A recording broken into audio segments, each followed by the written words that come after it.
Peter ho vzal bokom a začal mu dohovárať. Nech ti je Boh milostivý, Pane, to sa ti nesmie stať. Ale on sa obrátil a povedal Petrovi: Choď za mňa, Satan. Si mi na pohoršenie, lebo nemyslíš na Božie veci, ale na ľudské. Je školský rok, deti nosia zo školy známky, predpokladám, že dobré, ale už menej sa rodičia potešia tomu, ak sa vyskytne v žiackej knižke nejaká poznámka, doslova napomenutie žiaka, prečo, a to teda nepoteší. Niečo podobné sa stalo aj apoštolovi Petrovi. Doslova pred chvíľou dostal od Ježiša veľké vyznamenanie, veľkú pochvalu, keď povedal pravdu o ňom: Ty si Kristus, Boží syn.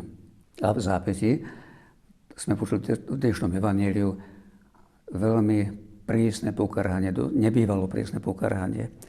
Choď mi z očí, Satan. Až takto. Problém je v tom, že Peter nedomyslel dôsledky svojho vyznania, svojej viery v Ježiša. Ak je Božím synom, tak je logické, že mal by ho rešpektovať a mal by mu veriť. Keď Ježiš hovorí ale na tému svojho utrpenia, svojej smrti a samozrejme zmŕtvychvstania, to je niečo, čo je pre Petra, keď si to predstavil, nepriateľné. Aby jeho milovaný učiteľ takto trpel a takto zomrel. A tak ho odhovára od tejto cesty. A toto je, milí priatelia, aj pre nás častý problém, že máme tendenciu s Pánom Bohom manipulovať. Veríme v Neho a teda, keď je všemohúci, tak chceme, aby nám urobil to či ono, aby sa riadil podľa toho, ako si to my predstavujeme. No a keď to tak nejde, tak sme sklamaní aj zo samého Pána Boha. Teda i pre nás je dôležité mať na zreteli správne poradie hodnôt. Ak je Kristus tým, čo o ňom veríme, Božím synom, tak musíme aj dôverovať, že on vie, čo robí, vie, čo hovorí, a keď to zariaďuje takto, tak je to celkom iste to najsprávnejšie, aj keď to z ľudského hľadiska môže byť nepríjemné a ťažké. A to naozaj v dnešnom evanjeliu nám hneď aj zdôrazňuje. Vraví: kto chce ísť za mnou, nech nezavrie sám seba, vezme svoj kríž a nasleduje ma.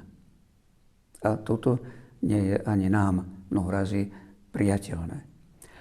Kedysi za komunizmu sa hovorilo, že Západ si zvolil Krista bez kríža a Východ kríž bez Krista. Dnes je to už trochu ináč. Aj my sme sa pozápadniarčili, dá sa tak povedať. A naviac nielen, že kríž odmietame, ale už zabudáme aj na samého Krista a žijeme často bez neho.